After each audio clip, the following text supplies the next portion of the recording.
Welcome back to the Self-Esteem and Confidence Mindset podcast with me, Johnny Pardo. And today I welcome Michelle with me, and I'm looking forward to our conversation on things around neuroscience, based modalities, looking forward to our talking about somatic work, nervous system regulation, and much, much more. I know we're going to talk about. So just a quick introduction to Michelle. So Michelle is an attorney, pastor, nervous system expert, certified master life coach, and host of the Alive and Well podcast. Through somatic and neuroscience-based modalities, she coaches women through discovering what's beneath their triggers and emotion so that they can begin their healing journey and find peace in the present. She deeply believes that the most profound thing we can offer our children is our own healing. She and her husband, Jeff, have 2 daughters and live in Houston, Texas. Welcome to the show today, Michelle. Glad to have you on. It's good to be here. Thanks for having me. Pleasure to have you. And first of all, sounds like you're combining multiple different methods, and I love these things as well. But could you tell us a little bit about what is a nervous system expert, first of all? And how did you get into this work on somatic work and the nervous system? Be intrigued to know. Yeah. Yeah. So I don't think I'm an expert, actually. I think the nervous system and the neuroscience is so complex, but I am a nervous system coach, and it's my passion, and it's the work that I've done personally that's made such a huge difference and impact on everything, really. And so now that's what I do. I teach people how to recognize the state of their nervous system and then help them both shift that state, and then to also shift their traits, right? How they're showing up, the things that they thought were just parts of their personality, really taking a look at it and seeing how that's impacted by the state of their nervous system, and then teaching them tools to help their nervous system be more regulated, so that they can have access to the parts of their brain that really ultimately allow them to show up and do all the things that they want to do. And for me, my story, I spent the better part of the last 15 years as an attorney in downtown Miami. We just recently moved to Texas. But I lived in Miami, and I had a law practice there, downtown office, full staff, like all the things. And after having 2 children, 16 months apart, my body just had enough and shut down. And I think I had been experiencing symptoms of burnout probably for a long time, maybe even a decade or so. Emotional symptoms, mental symptoms, and physical symptoms. And it wasn't until my body was just like, all right, you're going to keep ignoring me, right? We're going to step in here and shut this down. That I really paid attention, and I had no idea what was going on. I thought, I don't know, I just wasn't trying hard enough, or I needed to be more organized or more productive, or, take some sort of supplement or something, some quick, easy fix, right, to feel better. And I think I did, the attorney part of me took over, and I just started investigating and being like, whoa, what's going on? Like, why do I feel like I feel? And I hired my own coach, and I worked with a functional medicine practitioner. But long story short, the through line was the state of my nervous system, right? And as I learned how to really change a lot of things in my lifestyle and mindset and my approach and my paradigms, lo and behold, a lot of those symptoms started to just kind of heal and fade. And that was the pivot. From then on, I've been teaching and preaching this stuff all over the place. And it's what I'm doing full time now. I love it. So for someone who's what is the nervous system in itself, or kind of not as Yeah. familiar for it, how would you describe it? Yeah, so our nervous system is our body's command center, right? Like it is the subconscious patterning and wiring and everything that's going on beneath the surface that we know from the research is driving upwards of a 98% of everything that we think and say and do. So our nervous system is constantly scanning and gathering information. It has one goal and one priority always, and that is to keep us safe. And then as it gathers information, both externally, so our environments and the people that we're interacting with and their tone and right, all of these different things we've experienced. And then both internally, what's our heart rate like, right? Are our muscles tense or are they loose? How's our breathing? And it's making decisions subconsciously faster than we can even be aware of for how we're going to respond. And then it sends us into what we would typically describe as a stress response. And most of us are spending most of our day in one of these stress responses without realizing it. So when we can kind of start to catch that and then have tools to shift out of a stress response, it's really powerful and changing how we see and experience life around us. So yeah, I know stress response is a very common one I've certainly experienced in terms of yeah, feeling it like regularly and sometimes like just Yeah. behaving in ways that weren't like kind of in line with me. So that's kind of Yeah. coming from the nervous system. We might not even be aware. That's right. Yeah. So are you talking about like like maybe the way you've reacted to something Yeah, or yeah, yeah. yeah. Yeah. So often if our nervous system perceives something as being a threat, right? It doesn't have to be an actual threat to our safety, but it could be that we might be criticized or we might be rejected or we might what have you. We might miss a deadline or something like that. It'll send us into this stress response and just kind of take over how we're able to see things. And then, our the state of our nervous system is going to drive our story, right? So that's going to impact how we show up from there. So yeah, very common.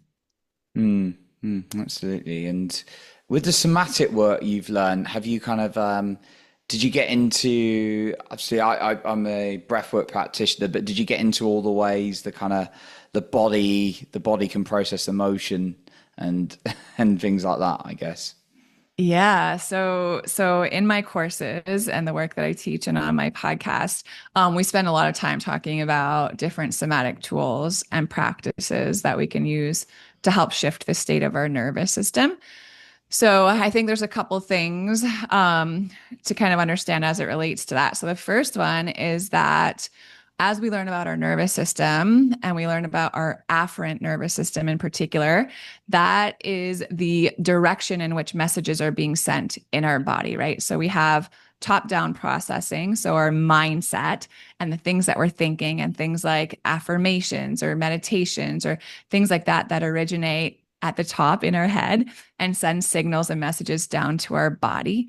But then we also have an afferent nervous system that's sending messages from our body up to our brain, right? So it's taking in the sensations of, again, like we were talking about, what's our breathing like, right? Are our muscles tense, our body bracing, what's our heart rate like, and sending those messages up to our brain. And what we know is that 80% of the nerves in our body, the story, the messages that they're taking originate in our body and send those messages up to the brain. So if we're not using our body right in ways in which we're trying to regulate and feel more calm and have access to the parts of us and the language and the relationship skills and the healthy risks and all the things that we want, if we're not bringing safety to our body, we're in a stress response, and it's often skewing how we show up. So first is that we know we have to bring safety to our body.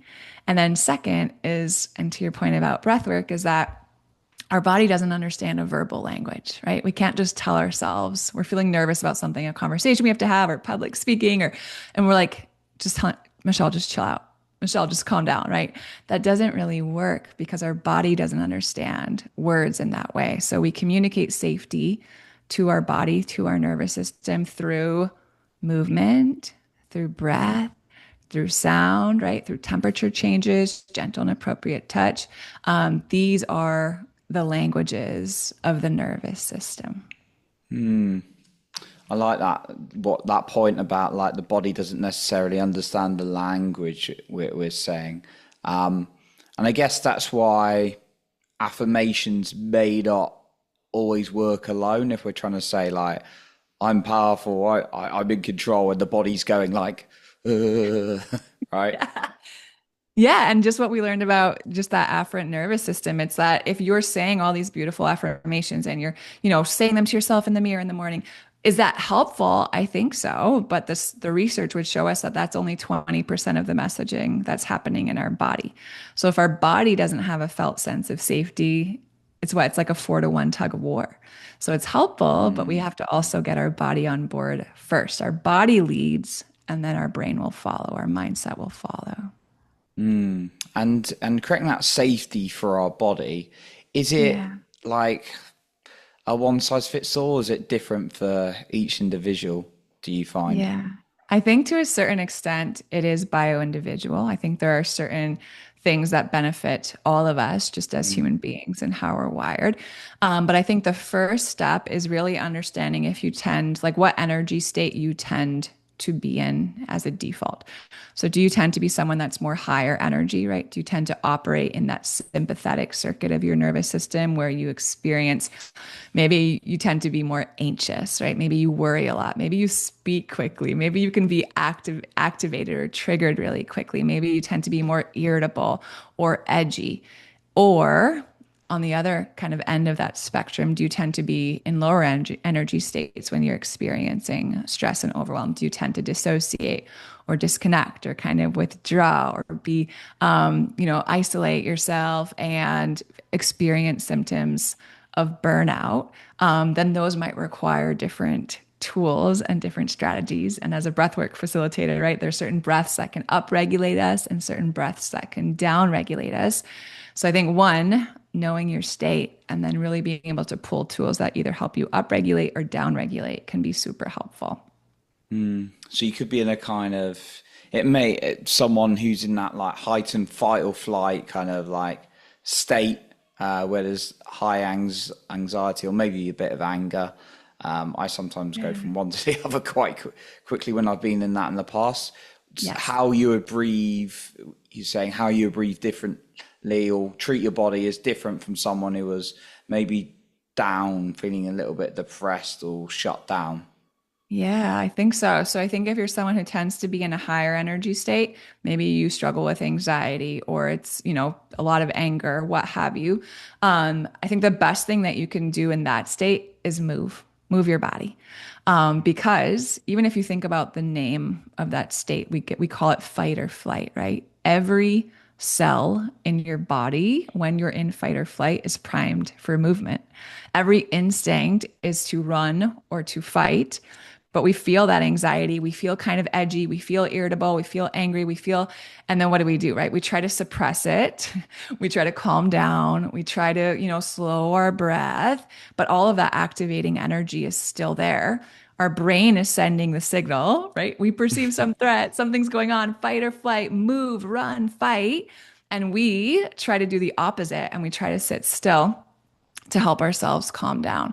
So if we can actually follow the impulse of our body, right? Our bodies are so wise and move. What does that look like? It could be go for a walk. It could be put on your favorite song and dance for 2 minutes. It could be, pushing against, like go stand against a wall and just push all of your energy into that wall. It could be shaking out, right? Just shake out your arms, shake out your legs for a minute or two. Then try to bring in some sort of soothing, calming practice or breath or what have you. But first, moving, if you're in that state, is there's like no way around it. It's the most efficient way to complete that stress cycle if you're in a higher energy state. And then if you're someone who tends to be in a lower energy state when you're feeling quote unquote dysregulated. So if you tend to be, procrastinating or, it's hard to get moving or you just kind of withdraw and disconnect, I think the most effective thing to do, the most effective tool in that state is to get out of your head and into your body, right? So that's not a place for you to try to like reason with yourself or talk yourself into it or have more discipline or anything like that. That's a place where, like, man, go to your freezer and grab a bag of frozen vegetables and hold them on the back of your neck and just start to notice the sensations of your body, right? Orient yourself to your environment, going through your five senses. Shaking and moving can be really helpful with there too. Body tapping, just getting out of your head and into your body can be really helpful for upregulating in that state. I love that. And or for the the intense ones, sometimes going and grabbing a pillow in the past is something I've used and just going into it, and So then good. It's a release. it's a Yeah. release, yeah, rather than just kind of like building up. Um, and often I personally found, I've heard other people say that the anger's often like sadness behind it, but when releasing that is kind of so relieving, then it's like I come back to my heart afterwards, rather than building up, building up, building up. So that's Yeah. Yeah. I found the same thing. Sadness is always beneath anger, right? And if you can, I mm, mean, anger, I think too, is something, especially as women, I think, is something that there's such like a label on anger, right? Like you don't want to be crazy or unreasonable or not have self-discipline or self-control or what have you, that kind of the conditioning that comes with anger. But when we don't have healthy tools to release anger, that like holding that energy, and I mean, think about the energy of anger. It has the power to like change the color of our face and the tone of our voice, right? mm, And the way that our heart beats. And like anger is such a big, powerful emotion energetically. And suppressing that is exhausting. It takes incredible energy for us to hold that in. So I love that. Like whether it's screaming into a pillow or, punching a pillow or slamming a pillow or however it looks like for you to be able to start that release process. It does. It creates so much space for you to then kind of get curious about what's underneath it. and the anxiety thing, sort of shaking on the floor, is a good one as well. Just being like, yeah, letting that Yes. body move, and then Yeah. Yep. I from mean, that. it's instinctive as animals, right? Like I have two dogs, and men, when they like catch a glimpse of a squirrel in the backyard and they like dart out there and it's just fight or flight taking over, and then the squirrel gets away, what's the first thing that they do? They just like shake it off. They don't think about it. They don't wait 2 weeks to do it. They release all of that tension, all of that cortisol, all of that adrenaline, right, from their body. They shake it off and they go on with their day. We're wired to do the same exact thing. We just suppress the impulse all day long because we either don't know better or we just don't have the tools. I've seen like, and there's like videos of like baby deer doing. Was it a baby deer or something? But yeah, just generally animals doing that for the survival, Yeah. body function, and children do it. Like little children do it. Like they'll scream, scream, cry, let the emotions out. Yeah, like it is like Brilliant. a human thing, right? But it's like as we become adults, we get this conditioning. Maybe screaming in the middle of like a shopping mall or an office is not the best moment for it. But like, yeah, Yeah. But it's we just can we've come got those back to it. tools. Yeah, Yep. That's exactly right. That's exactly right. get those tools. Yeah, I just think it's a great example from like I was just thinking of children doing that practice as a human kind of like They thing. know they could teach us a thing or two, I think, about regulating our nervous system and releasing emotions in a healthy way. And the fascinating thing, too, about our emotions is that if they are uninterrupted in their release, so let's say we're really angry about something or really sad about something, and we feel the emotions start to come up.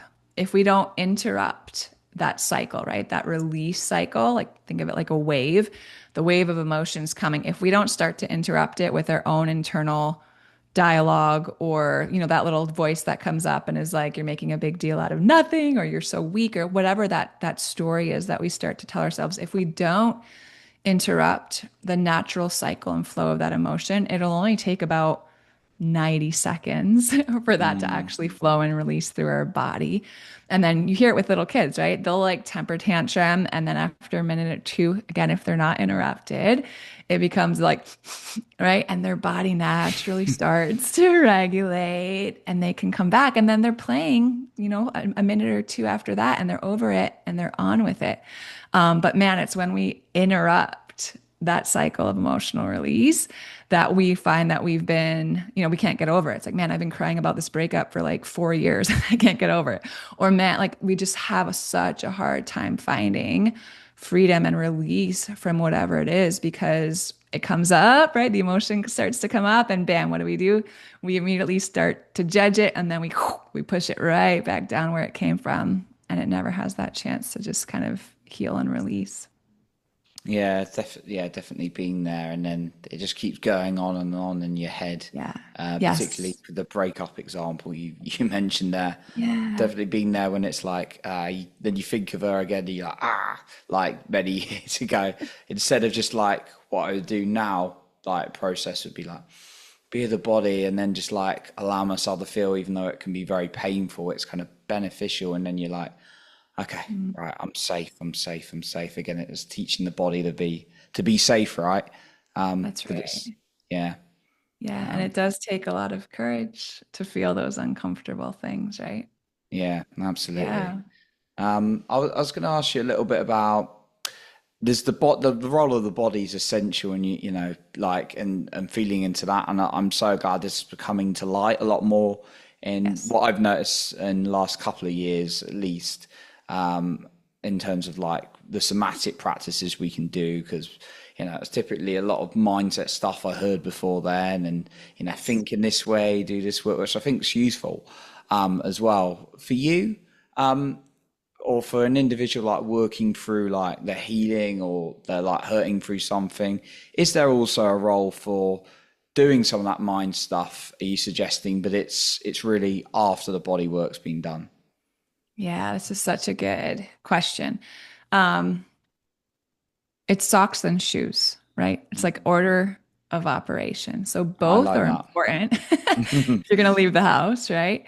But Mm, put on your socks and then put on your shoes and then go. And it's the same thing. Do we need shoes to leave the house? Mostly yes, right? Is mindset work important? Absolutely, right? The stories we tell ourselves, the lies we believe, the thoughts that we don't question and we allow to run rampant, the thoughts we're not even aware that we're having will have a massive impact on how you show up. However, before you are going to rewire any of that in your brain, right? Before you are going to start to shift any of these patterns, before you are going to start to change your mindset and paradigms, you first have to find safety in your body. And that's because when we are in one of these stress responses, so if we're in fight or flight or freeze or fawn, feeling dysregulated chronically, right? When we're in that state and our body is prioritizing safety, it will shut down our prefrontal cortex. That's the part of our brain that actually allows us, right, to do a lot of this mindset work mm, and make decisions and see things from other perspectives and elevate our language and change our patterns. That part of our brain is awesome and it's way too slow when we're feeling threatened, right? So if we're in a stress response, that goes offline and we're just operating from our patterns, right? Our nervous system is running the show.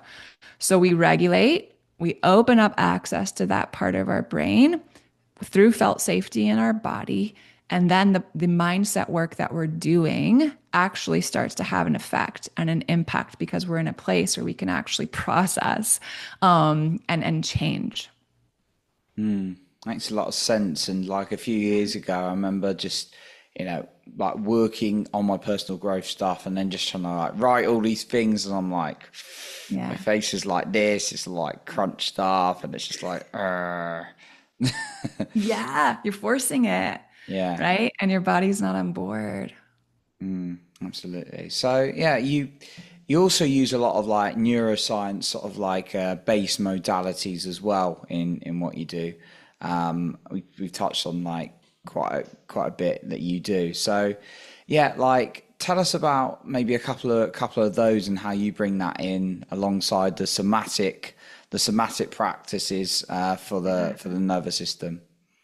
Yeah. Okay. So, I mean, some of the other things that have a huge impact that I think are, I mean, I think all of this at its root is somatic in nature, right? So much of what we're experiencing is actually living in our body, whether we're aware of it or not.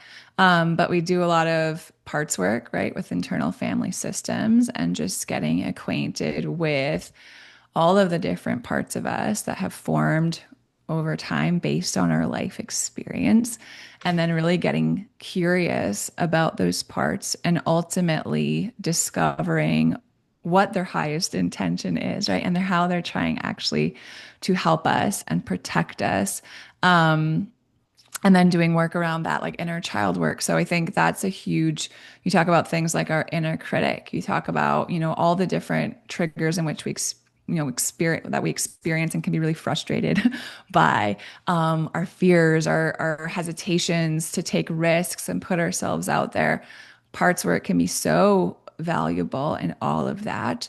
I also do a lot of work around the five personality patterns, and that's one of my favorite things to really help people discover about themselves and then kind of learn and then heal through. But all of us have patterns in which how we respond to stress and overwhelm. So when you're stressed and overwhelmed, when I'm stressed and overwhelmed, we subconsciously fall into one of these five patterns. So I have a quiz, and you can find it at michellegrosser.com/quiz, but you can find out your personality pattern. So the pattern I tend to run when I'm feeling stressed and overwhelmed is the rigid pattern. So, I mean, I'm a lawyer. So, like by nature, I've just always kind of gravitated towards structure, right? Give me the rules, like tell me how everything is. And that means a lot to me. I love to have like a checklist. I'm so comfortable in my head, right? Learning so much of this somatic work was so foreign to me because I'm so uncomfortable and disconnected from my body. But there's also a leaving pattern. Like when you're stressed and overwhelmed, maybe your first instinct is you just dip out, right? You quit or you break up, or that's just your MO. Or there's an enduring pattern. Like maybe when you're stressed and overwhelmed, you just kind of hunker down and you endure and you just keep pushing through. And so I think learning your personality pattern and then how to heal that and keep the gifts of it is super helpful too. So those are a couple of beyond the somatic and body based stuff. And of course, boundaries and coping mechanisms and all these things, but really doing parts work and then understanding our personality patterns is so insightful and helpful too. The personality pattern I came across the other day, Okay. I think in our group with this guy called Danny Morell who's teaching us, but it's like Yep. we're learning all about the different personalities. So it's interesting because again, coming back to it's not a one size fits all. I believe it's kind of just understand. Although some people have similar personalities, but understanding like your pattern, understanding more about you, like you've been Yeah. saying, the somatic work, really understanding your body and being able to That's right. process that. Yeah. Always the core of all of this. I love that, Cool. Michelle. So yeah, Michelle, I know you've got like you mentioned a couple of the resources. You do a ton more work out there and ways you can support people. Yeah, where can the listener find out? Again, I think you just mentioned your website. But yeah, where can the listener find you or reach out maybe on social media or follow any of your work? And also, would there be a final point you want to leave us with today? Sure. Thank you. Yeah, if you guys already listen to podcasts, the best place to find me is at my podcast. It's called Alive and Well. We release new episodes every Tuesday and Friday, all about this stuff, nervous system strategies. And my website is just my name, michellegrosser.com. Everything you're curious about, you can find there. The quiz is a great place to start. I also have a free nervous system reset guide. That's at michellegrosser.com/reset. So that's an awesome resource also. And there are actually some somatic tools and some like breathwork meditations that are in there too that are linked. So that's super good place to start. And then a final thought. I think that a huge shift for me happened when I was able to move just kind of generally from a place of judgment or criticism, mostly toward myself, but also others, to a place of curiosity. And I think that the more that we can do that, have curiosity be our default, right? Someone does something and we're annoyed by it or frustrated by it or triggered by it or we don't get it. Instead of our default to get judgmental about it or whatever comes through, if we can really train ourselves to get to a place of being curious about why we do the things that we do and why other people do the things that we do, that opens up so much space for discussion and compassion and self compassion. And that is the only place where change is effectuated, right? If you're judging something, you're never going to find any growth or healing there for yourself. You can only heal and grow from a place of compassion. And that's what follows curiosity. So that's, I think, what I would leave you with. Be curious. Compassion and curiosity, not judgment. I love that. Yeah. Thank you, Michelle, for sharing that and for everything you've shared today. Appreciated having you on. Yeah, it's my pleasure. Thanks so much for having me here.